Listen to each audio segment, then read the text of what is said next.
Third and fourth block. Sorry I couldn't be here with you guys today.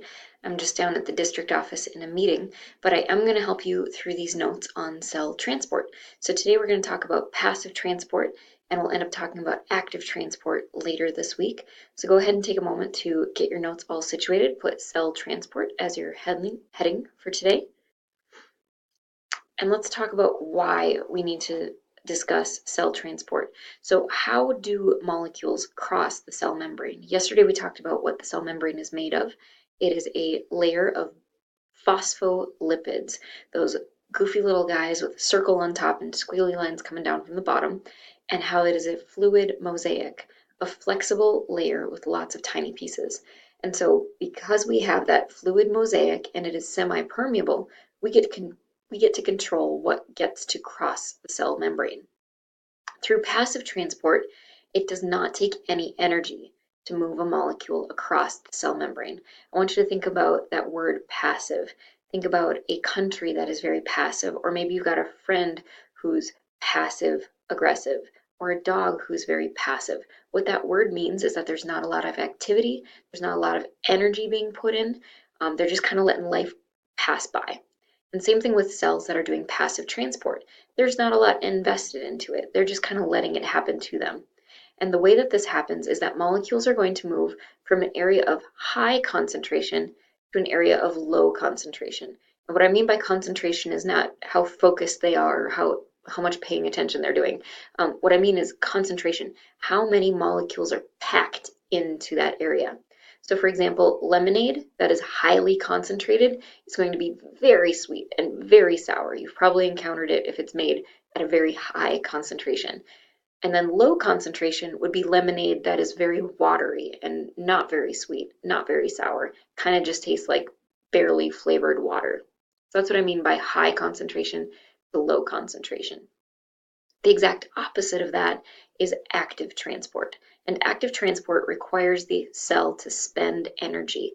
To be active, you have to spend some energy. So does a cell. To do active transport, they have to use energy to move those molecules across the cell membrane. And in this case, we're going from an area of low concentration, very watery lemonade, to an area of high concentration, an area that has a lot of sugar and lemon already in it. When we talk about low and high concentration, I know I've given you the example of lemonade being super sour with tons of lemonade mix in it, or super watery, but here's another visual example for you. The concentration gradient is a vocab term that is used in this unit to describe how in cells and in environments there are areas of highly concentrated molecules and lowly concentrated molecules that are dissolved into the water. So if I was making a big batch of Kool-Aid, for example, and I pour all of the cherry flavored Kool-Aid powder down to the bottom of the pitcher, well, that's this area. That's an area of high concentration. Lots of Kool-Aid, lots of sugar down here. The area of low concentration is all the way up here at the top where it hasn't mixed in yet. That's the concentration gradient, is that there's this slow fade from low concentration to high concentration. And that affects how cells move substances from one area of the cell to the other. Here's a story for you. Story time. So the way I remember active and passive transport is my grandma. This is my grandma Eileen. You guys have seen some pictures of her before. She just turned, I believe, 88 this November. So grandma's getting up there in years. But for her 80th birthday, my mom took her down to Florida and they did the whole theme park thing. And they walked into their first theme park and it was SeaWorld. And just nod your head in your own mind if you've been to SeaWorld. And if you've been there, you probably saw this giant roller coaster called the Kraken. And it is the most wicked roller coaster that I have ever ridden. It is amazing, and I love roller coasters. But my grandma's walking into SeaWorld, like, she's got her little fanny pack on, and she's totally touristy. She hasn't really left Minnesota much. And she walks in and looks up at that roller coaster. And when she looks up at that roller coaster, she says, I've never ridden a roller coaster before. And my mom, who's with her, says, no, no, Eileen, you're 80 years old, you have a heart condition, I'm not letting you ride that roller coaster. And Grandma just gives this funny little smile and says, but I've never done it before, but I'm not afraid to die. And she hops in line next to all these kids who are on spring break, and all these college kids convince her to ride the roller coaster in the very front car. And this roller coaster is ridiculous. So I'm going to show you. what it's like. And I promise we'll get back onto it quick. So this is not my grandma's TV. Just taking a GoPro. Let's go ahead and speed it up just a little bit for you. So you guys who have ridden roller coasters before, you've experienced this where it's kind of ratcheting up very slowly being pulled up the hill for the very first big drop. And like I said, I will relate this back to active and passive transport moments. Those are not my grandma's feet or my grandma's hands. So you get all the way to the top, to the highest area of the roller coaster, and then you fall. And this is when my mom totally lost it and she was like thinking she was going to die. But my grandma, at the time of her life, this is the roller coaster that my grandma chose to ride. It's her very first roller coaster. And as you can tell, she had a blast. It was a lot. So let's go back to our notes and figure out, how does grandma know anything about cell transport? How is this all connecting? So when grandma explained it to me and when she was talking to me about being on this trip and going on this roller coaster, I said, well, grandma, that's really cool, but how does this relate to what I'm teaching in biology? And she said, it's very simple.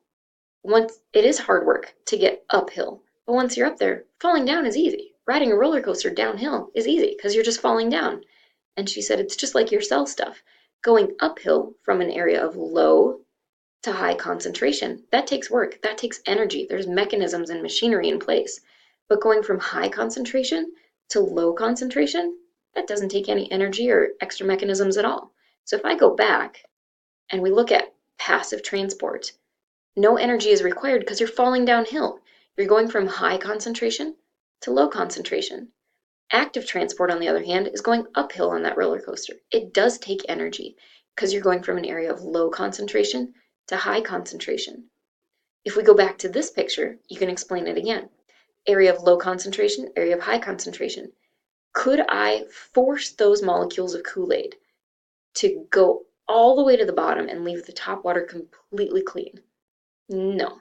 Could I force all of those molecules of maybe, oh my gosh, you guys probably all experienced this in middle school where a kid sprays body spray or Axe or something like that down the hallway and it reeks. Well, the bottle of perfume is an area of high concentration. Once you spray it, it's spreading throughout the whole room, the whole hallway, the whole blizzard area to areas of low concentration. That's easy, that's what it wants to do. But if I had to grab each and every one of those molecules of perfume and stick it back in the bottle, that would be hard. That would take some active transport. So thank you, Grandma, for that analogy. If that helps you guys at all, draw a little roller coaster and put right here that this would be active transport going up the hill from low to high concentration, and that this would be passive transport. Falling downhill is easy. It does not take energy to go from an area of high concentration to low concentration through passive transport. And this was her Christmas card that year. So yes, Grandma is totally awesome. She's on a mission now to see every major roller coaster in the US. All right, so let's talk more specifically about examples of passive transport. First example of passive transport is the simplest. It's called diffusion. And with diffusion, what we're going to do is we're going to move molecules down the concentration gradient from an area of high concentration to an area of low concentration. So on your roller coaster, this is where you're falling downhill. And my examples would be spraying perfume in a room. The high concentration is inside the bottle. Low concentration is throughout the room. And as you will probably have it in your experience somewhere, it eventually will kind of equalize and the whole room will have a slight scent instead of a really powerful scent in one corner and no scent anywhere else. Same thing with food coloring. If you add a couple drops of food coloring to a big bucket of water, eventually it's all going to spread out and have an equal concentration. It's going to go from a high area of concentration and spread to all those areas of low concentration until it's equally mixed. And that would be simple diffusion.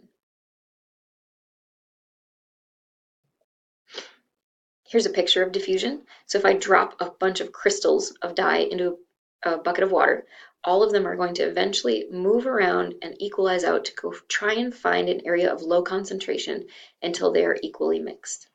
And then diffusion would stop because it's kind of like having a flat part of a roller coaster. There's no area of high or low concentration, so it just kind of stalls out and stays where it's at. The next type of passive transport is osmosis, and osmosis is very similar to diffusion.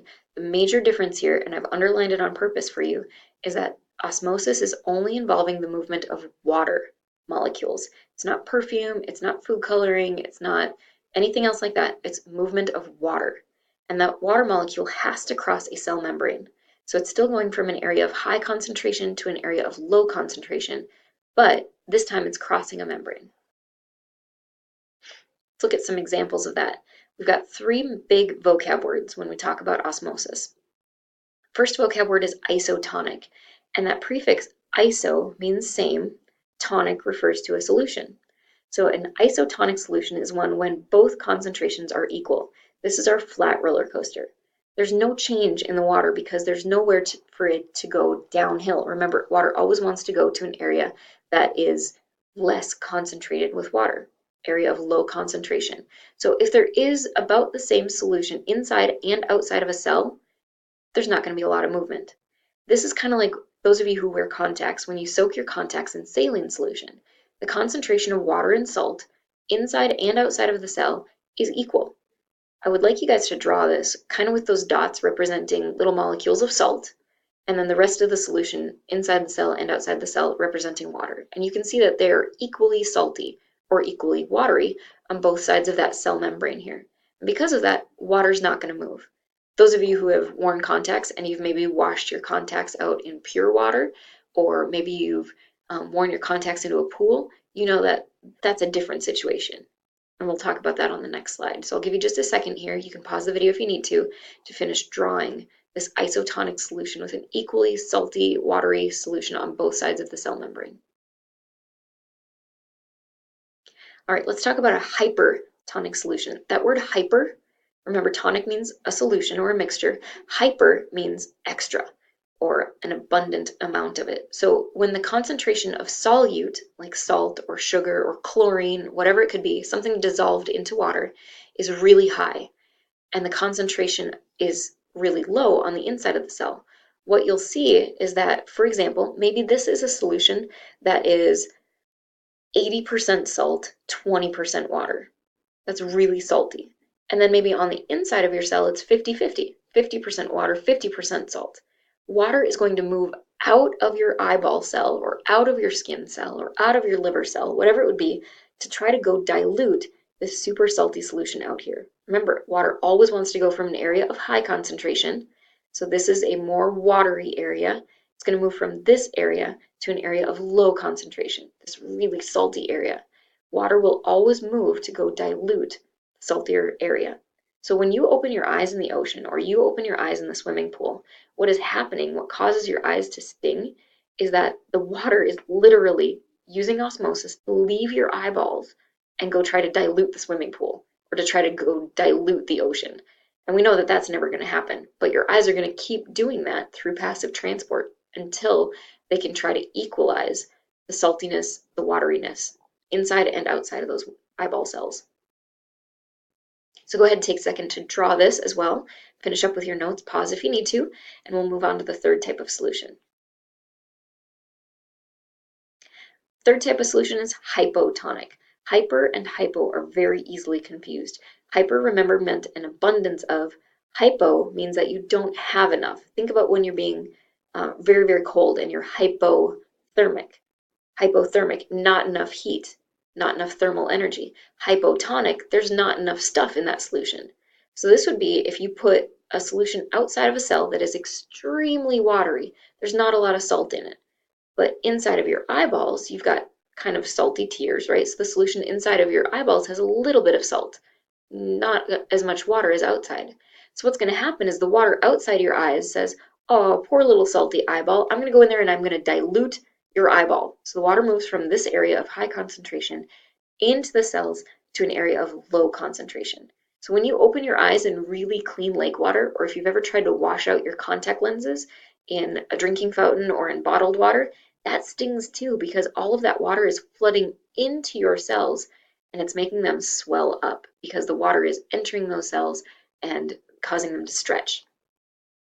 Take a second to draw, and then I'll move to the next slide with some examples of what happens after these solutions have been exposed to cells. All right, so I've got two examples for you here. The first one is in an animal